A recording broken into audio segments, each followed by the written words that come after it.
The winter gala at Widmore Industries sparkled with all the extravagance money could buy. Crystal chandeliers cast warm light across the polished marble floors, and the scent of pine from the towering Christmas tree mingled with expensive perfumes.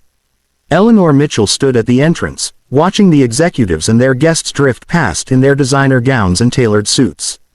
She wore her maintenance uniform beneath a simple cardigan, having just finished her shift cleaning the executive offices. At 62, Eleanor had worked as a janitor at Widmore for nearly 15 years. Her silver-streaked hair was pulled back in a practical bun, and her hands showed the wear of decades of honest work. She'd only stopped by the gala to drop off her keys to the night supervisor, but something made her pause at the doorway. Inside, Douglas Widmore III, the company's 45-year-old CEO, held court near the bar. His designer suit probably cost more than Eleanor made in 3 months, and his perfectly styled hair gleamed under the lights. He was known throughout the building for his sharp tongue and sharper ambition, a man who measured worth in quarterly earnings and corner offices. "Ladies and gentlemen," Douglas announced, tapping his champagne glass with a silver spoon. The crowd quieted, turning their attention to him. "I trust you're all enjoying this evening's festivities. The champagne is flowing, the music is delightful, and the company," he paused for effect, "well, the company could use some improvement." Polite laughter rippled through the crowd. Douglas smiled, that predatory grin Eleanor had seen him use before he delivered a cutting remark to someone he considered beneath him. "In fact," Douglas continued, his eyes scanning the room until they landed on Eleanor at the doorway, "I think we need some authentic entertainment. Not this pretentious string quartet nonsense. Something real, something from the heart of our company."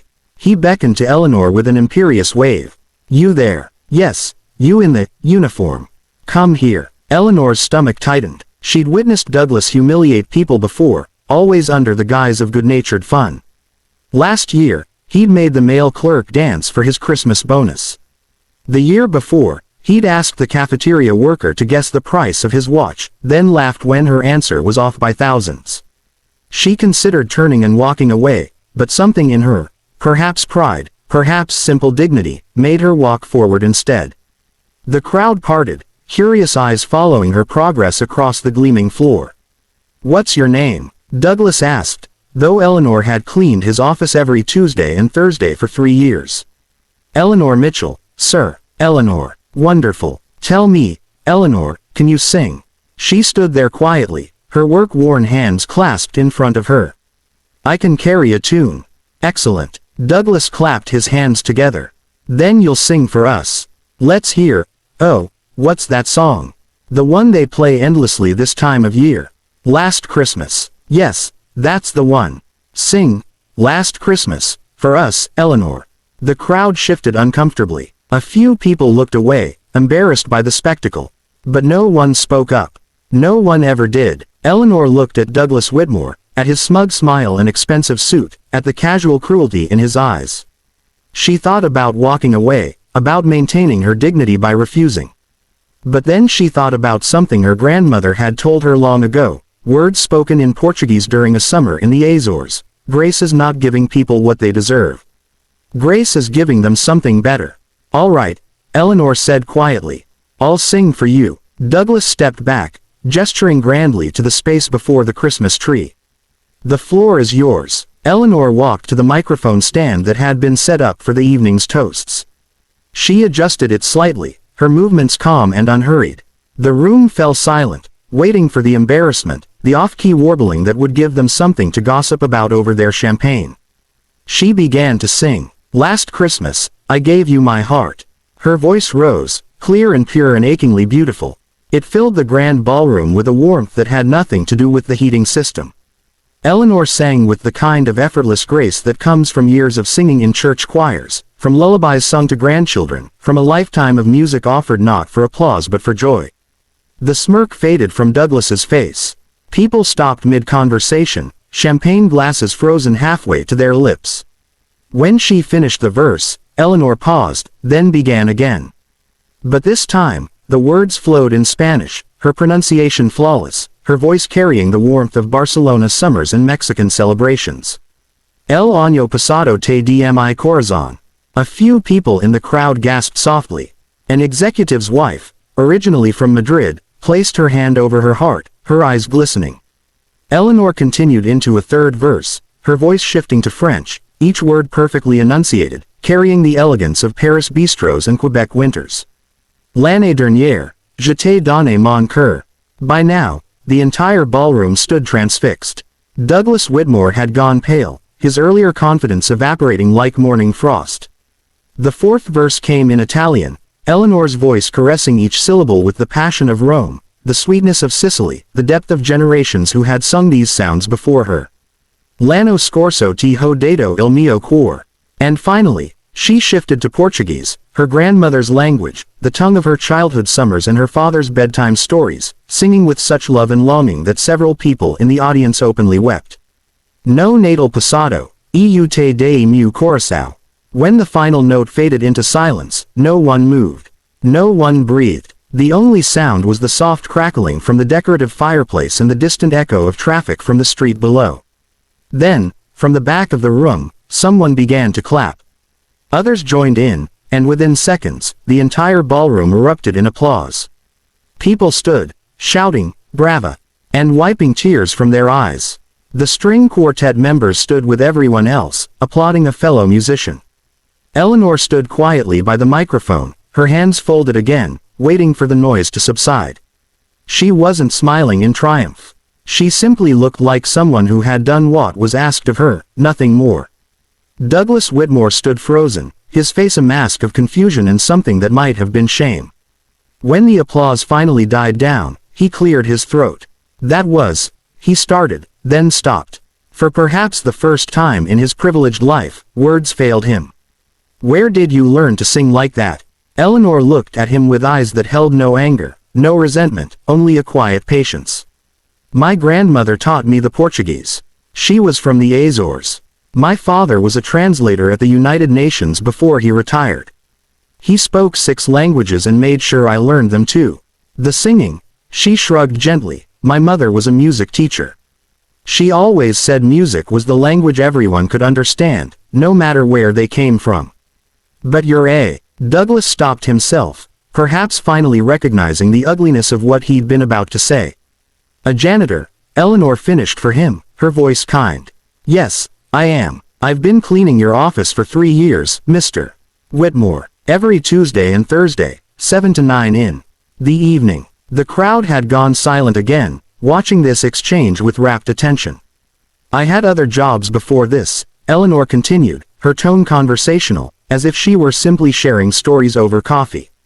"I taught music at an elementary school for 20 years. When my husband got sick, I took this job because it had better health insurance and the hours let me care for him during the day. He passed 4 years ago." She paused, her voice still steady. "I stayed because the work is honest, and it pays the bills, and because I've learned that there's dignity in any job done well." Douglas opened his mouth, then closed it. Around the room, people who had laughed at his jokes, who had joined in his casual cruelties over the years, suddenly found themselves unable to meet his eyes. "I'm sorry," Douglas said finally, the words sounding rusty, as if he hadn't used them in years. "That was inappropriate. I shouldn't have." "No, you shouldn't have," Eleanor agreed gently. "But you did, and now you know that the woman who empties your trash can speak 5 languages. That the man who delivers your mail has a doctorate in literature. That the lady in the cafeteria who serves your lunch was once a chef at a Michelin-starred restaurant." She smiled softly. "We all have stories, Mr. Whitmore. We're all more than what you see at first glance." She turned to leave, but Douglas reached out, not quite touching her arm. "Wait, please." Eleanor paused. "Would you," he swallowed hard, "would you consider coming to work in our international relations department? We've been looking for someone with language skills and cultural sensitivity. The position would pay significantly more than what you make now." The ballroom held its breath. Eleanor considered the offer, her head tilted slightly. Then she shook her head gently. "Thank you, Mr. Whitmore, but no, I'm 62 years old. I don't need a high-powered job or a fancy title. What I need is honest work that lets me sleep well at night, and that's what I have." "But surely, however," Eleanor interrupted gently, "you might consider offering that position to Maria Santos in the mailroom. She's 28, speaks 4 languages, and she's been taking online business courses at night. She has a young family to support and dreams she's still young enough to chase. Douglas nodded slowly, something shifting behind his eyes. I'll do that, first thing Monday morning. Good, Eleanor said. She glanced at the crowd, at all those well-dressed people with their expensive drinks and their expensive lives. Merry Christmas, everyone. I hope you all have a blessed holiday season. As she turned to leave, a woman stepped forward from the crowd. She was perhaps 50, elegant in a green silk gown. Mrs. Mitchell, I'm Jennifer Chen. I'm on the board of the Community Arts Center downtown. Would you be interested in teaching a class for us? Adult music lessons, perhaps, or a multicultural choir? Eleanor's face brightened for the first time that evening. I'd like that very much. 2 more people approached with similar offers. By the time Eleanor finally made it to the door, she had 3 new teaching opportunities and a dozen business cards pressed into her hands. Douglas Whitmore watched her go, then looked down at his champagne glass. He set it on a nearby table and walked to the microphone. I think, he said slowly, his voice carrying across the silent room, that I owe everyone here an apology. For years, I've confused success with worth. I've measured people by their titles instead of their character. Tonight, a woman I've never really seen, despite passing her in the hallway for years, taught me more about grace and dignity than I learned in 4 years at Harvard.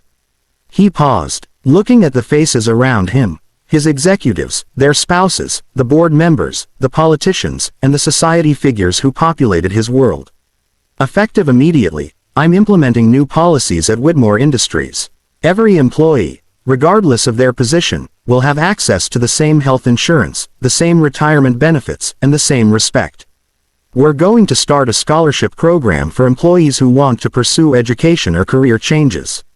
And we're going to remember that the people who keep this company running include everyone from the boardroom to the mailroom. He picked up his champagne glass again, raising it toward the doorway where Eleanor had disappeared. To Eleanor Mitchell, who reminded us all what it means to be human. The crowd raised their glasses, murmuring agreement. Outside, in the crisp December air, Eleanor walked to the bus stop. Snowflakes drifted down from the dark sky, catching in her hair like tiny stars.